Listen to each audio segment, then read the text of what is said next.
We would like to send out a special thanks to HelloFresh.com for supporting The Trail Went Cold.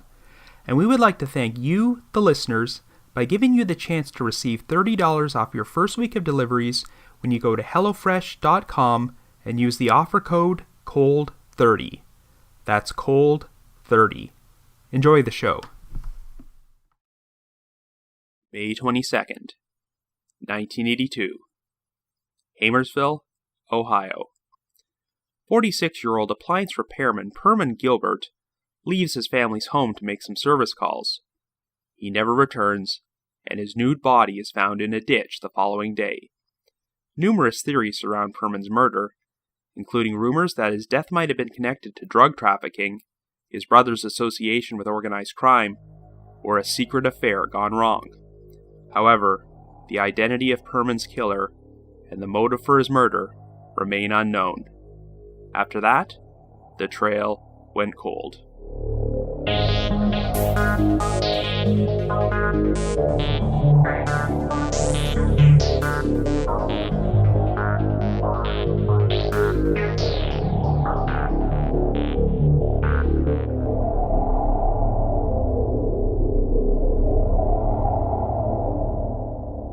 Hello everyone, and welcome to the latest Minisode of The Trail Went Cold.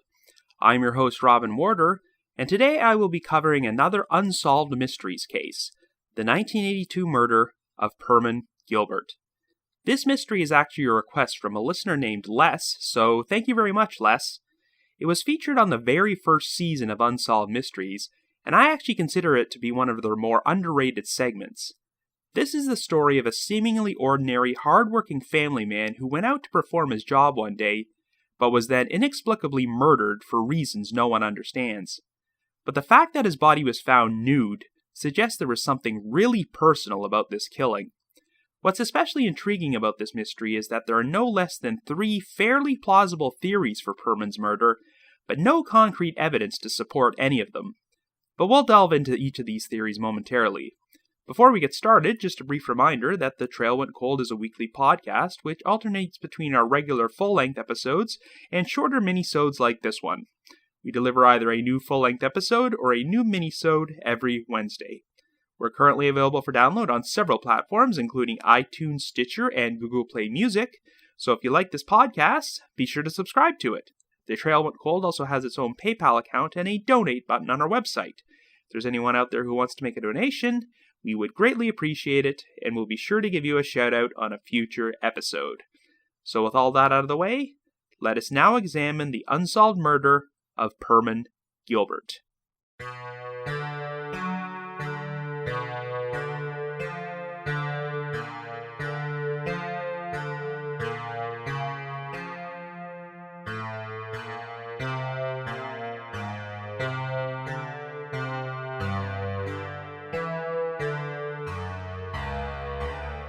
Our story begins in the small town of Hamersville, Ohio in 1982. Our central figure is 46-year-old Permon Gilbert, who lives with his wife Joanne and their 4 children.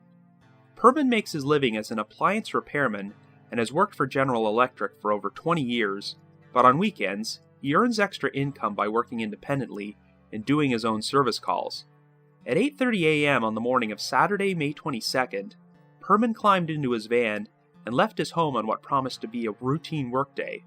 His schedule would involve making service calls to homes in a couple of small towns in the area, Mount Orab, Georgetown, and Aberdeen, the latter of which was about a 40-minute drive away from Hamersville. After that, Permon was scheduled to return home at around 3 p.m., but on this particular day, he never arrived. Joanne Gilbert stayed up late waiting for him, but when it got to be 3 a.m., and her husband still hadn't shown up, she started calling around to see if anyone had seen Permon. Since no one seemed to know where he was, Joanne contacted the police. The following evening at around 6:20 p.m., Permon's nude body was discovered in Claremont County in a ditch next to Swope Road. The location was just outside the town of Bethel and was about 7 miles away from the Gilbert home. Permon had been beaten and shot twice in the chest, likely with a .38 caliber weapon. Since there were no cloth fibers found in the bullet wounds, this indicated that Permon had at least been nude from the waist up when he was shot, and there were no marks on him to indicate he had been tied up. Since there was no rigidity in his body, the coroner determined that Permon was likely dead no more than 10 hours before he was found, placing his time of death sometime that morning. Permon's van could not be located anywhere in the vicinity, but it would be discovered the following day on the side of a rural road in Adams County, located approximately 22 miles from where Permon's body was found. While Permon's toolbox and supplies were still inside the van, the only personal item of his which could be found was his wristwatch, which was hanging on the gearshift lever. Since Permon was a member of the Freemasons, he always carried a wallet with a Masonic symbol on it, as well as a special Masonic belt buckle, but those items were missing, and the rest of his clothing was never found. While there were unidentified fingerprints and hair samples inside the van, they could never be matched to a specific person. Investigators attempted to retrace Permon's movements on the day he disappeared, and learned that his morning service calls went as planned in Mount Orab, Georgetown, and Aberdeen, before he used the Simon Kenton Bridge to cross the state line and drive into Maysville, Kentucky. Even though Permon did not have a scheduled service call in Maysville, he often frequented the town and knew many of its residents. Shortly after 1 p.m., he visited a local market and purchased some cigarettes. He then went into a flower shop next door and asked the woman working there for a specific female employee who apparently knew exactly what he wanted. Permon was told this employee wasn't scheduled to come in until 4 o'clock, so he said he would return later, and then left. And this would turn out to be the last confirmed sighting of Permon before his body was found the following day. The crime was incredibly baffling to everyone who knew Permon, since he was a very well-liked person in the community and didn't seem to have any enemies. After delving into his background, investigators came up with 3 potential theories. Even though he made his living as an appliance repairman, Permon's number one passion was flying. He was a licensed pilot with his own small plane and a landing strip on his property. Joanne claimed that Permon once told her that he'd been approached about using his plane to transport drugs. Apparently, the proposed scheme would involve Permon flying the drugs to a certain airport and then going off somewhere to get a cup of coffee after he landed. When Permon returned to the plane, the drugs would have been retrieved, and he'd find a payoff of money under his seat. Permon told Joanne that he'd turned this proposal down on multiple occasions, which his family feared might have led to his murder, but no evidence was ever found to link his death to any drug trafficking. However, even though Permon had a clean criminal record, the same could not be said about his youngest brother, Vernon Gilbert. Throughout his life, Vernon had often found himself in and out of trouble with the law, and it finally got to the point where he wound up becoming a witness in an organized crime case. 3 months before Permon's death, Vernon was called upon to travel from his home in California to testify in front of a federal grand jury in a hearing at the Hamilton County Courthouse in Cincinnati. In spite of Vernon's personal problems, Permon was always very devoted to his brother and accompanied him to the hearing to lend his support. Since the hearing was closed to the public, Permon was not allowed inside the courtroom, so he would have to kill time for a while his brother testified. Permon left the courthouse and spent this time hanging around downtown Cincinnati, but later told his family that he got the distinct impression that he was being followed by a large unidentified man. Anyway, authorities were not allowed to reveal any specific details about this organized crime case with Permon or his family, though it was believed to be connected to drugs. One possible theory was that Permon was killed by people connected with the case to frighten Vernon out of testifying, or as retribution. It was also suggested that Permon's death was an attempt to lure Vernon out of hiding in order to attend his brother's funeral, but surprisingly, even though they had a close relationship, Vernon did not actually show up to the funeral. The last major theory was that Permon's murder was a crime of passion, an idea which was supported by the fact that his body was found nude. Since Permon's job involved him frequently making service calls to homes while women were there alone, could Permon have gotten involved in a secret affair gone wrong? Could he have been murdered by a jilted lover, or possibly an enraged husband or boyfriend who discovered that Permon was sleeping with his spouse? Well, authorities looked into this angle, but never uncovered any evidence that Permon was involved in any affairs.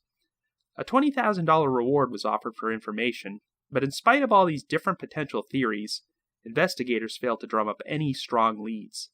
There are still no solid suspects, or any concrete motive for Permon Gilbert's murder, and the case continues to remain unsolved after 35 years. So I guess you could say, the trail went cold. Before we continue, we would like to take a moment to thank our sponsor, HelloFresh.com, for supporting The Trail Went Cold. I always joke that if we ever made a podcast about my cooking skills, we would have to retitle it, The Meal Went Cold. That's why I'm very grateful for the convenience of HelloFresh, who save me a lot of time on shopping and cooking. HelloFresh is the meal kit delivery service that makes cooking more fun, so you can focus on the whole experience, not just the final plate. Each week, HelloFresh creates new delicious recipes with step-by-step instructions. Each recipe is designed to take around 30 minutes to make in your kitchen. The recipes are set up so that anyone can make a delicious and nutritious home-cooked meal in 30 minutes, whether you cook for yourself or are not so comfortable making home-cooked meals. HelloFresh sources the freshest ingredients, measured to the exact quantities needed, so there's no food waste. Everything is delivered to your doorstep in a recyclable, insulated box. HelloFresh is also now offering light spring meals and has introduced breakfast options. It's a value of less than $10 per meal.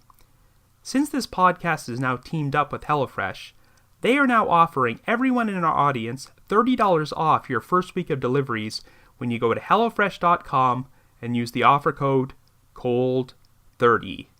That's COLD30. I can't tell you how many great shipments of meals from HelloFresh I've enjoyed these past several months.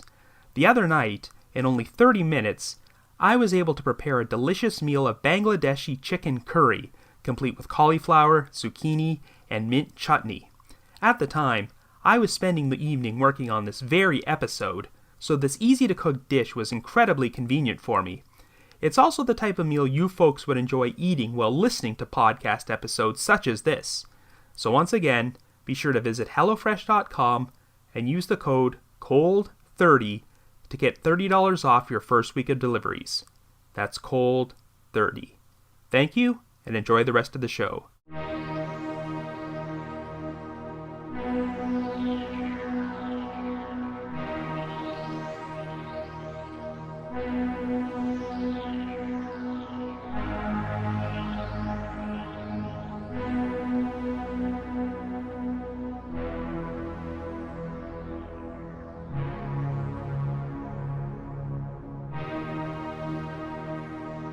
So like I said, this is a pretty interesting case because it has three very distinct theories, but no strong evidence to prove or disprove any of them.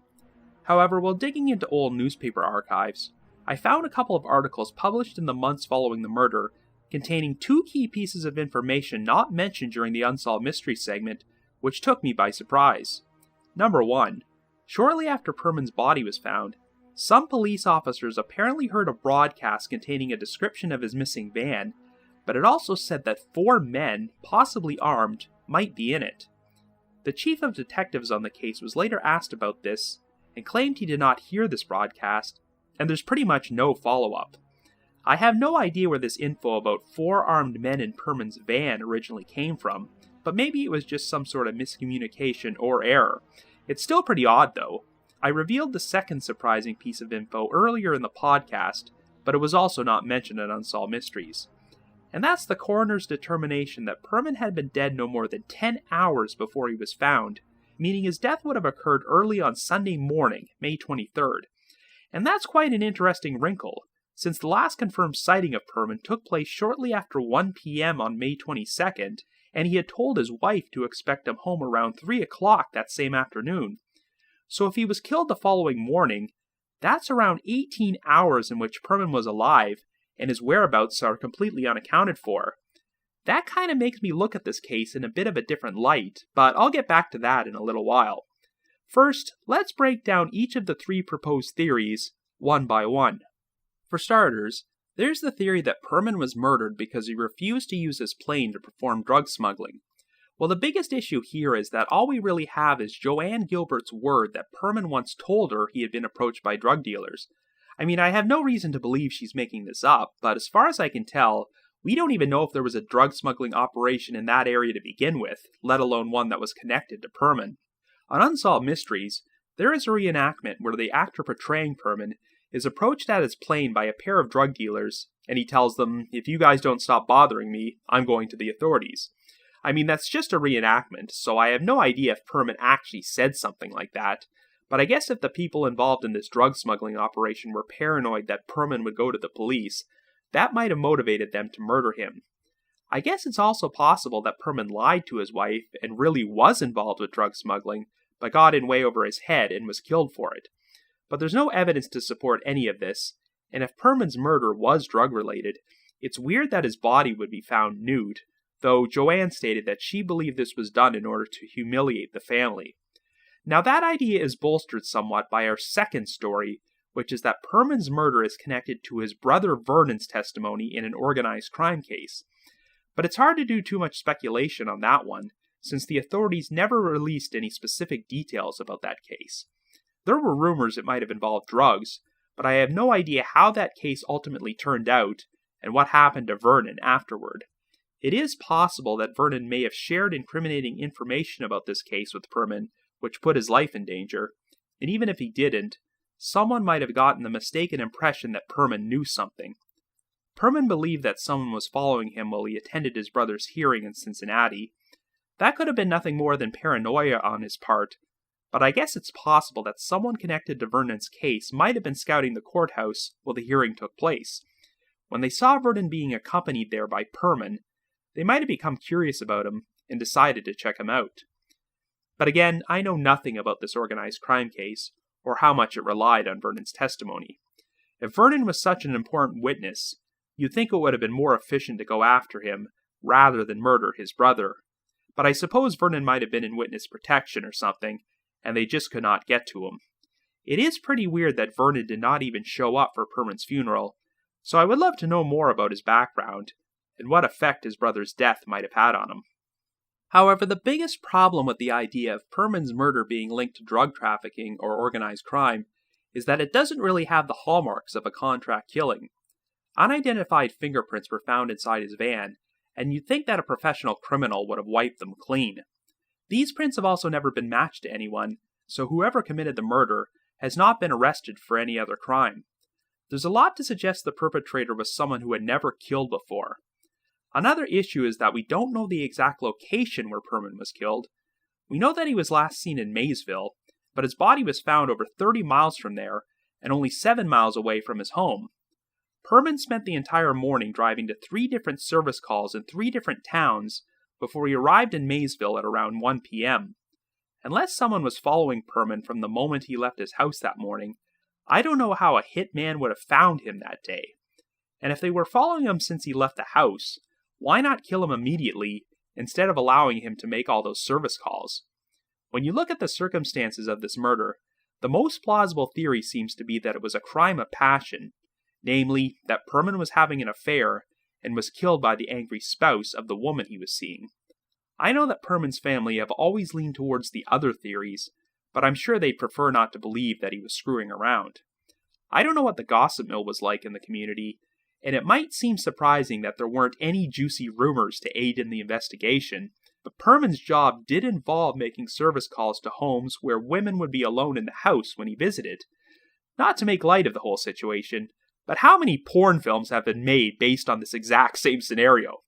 It's not implausible that a secret affair between Permon and one of his customers could have flown under the radar, because it's not going to look overly suspicious if an appliance repairman is seen visiting their home. There is an amusing section during the Unsolved Mysteries segment where they interview the female cashier from the market Permon visited in Maysville. She said Permon was a regular customer at the market, and they had this running gag where Permon would flirtatiously ask her if she'd have lunch with him, even though he knew she'd always say no.